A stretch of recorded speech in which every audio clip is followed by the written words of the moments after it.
सम्मान।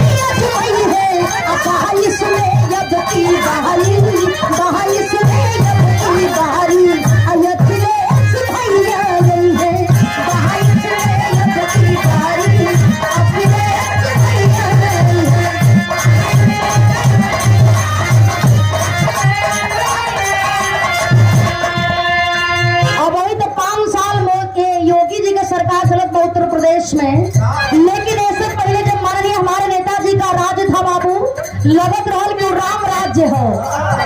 इसमें देखो तानी मोदी जी के राज्य में, योगी जी के राज्य में कितना % लोगों की नौकरी मिलता। इसीलिए कहना है बार हमारे माननीय अखिलेश यादव जी, उनके राज्य में काम होत रहल। कहना है क्या, रोज का नवाबले देखा साका सरकार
बनी। 2 साल लॉकडाउन लगल रहल, पूरी जनता परेशान। और एमन सबसे बढ़िया क्षति जे गरीब बाबू, जे मजदूर बा, जे के रोज 100 रुपया कमाए के बाद रोज खाए के हो, वो बेचारा के दिल पर का गुजरत रहल हुई। और ना तो सबकर तो जे बढ़िया कंडीशन में बा, सबकर तो केहू न केहू तरह काम धीरे धीरे चोरी लुका से भइयो जात रहल बा। लेकिन सबसे बढ़िया दिक्कत तो हम गायक कलाकार लोगन के रहल बा। कहीं भी खड़ा होगा, कहीं भी कुछ बोलबा, 10, 20, 50 आदमी जब तक जुटी है ना तब तक कार्यक्रम हो ही नहीं। सबसे बढ़िया दिक्कत हम कलाकारों के रहा है बाबू। लेकिन गौर करेंगे, बारे माननीय हमारे अखिलेश यादव जी, जब उनका राज्य था तो हम लोग कैसा फील करते थे बाबू, कैसा राज्य रहल। कहना है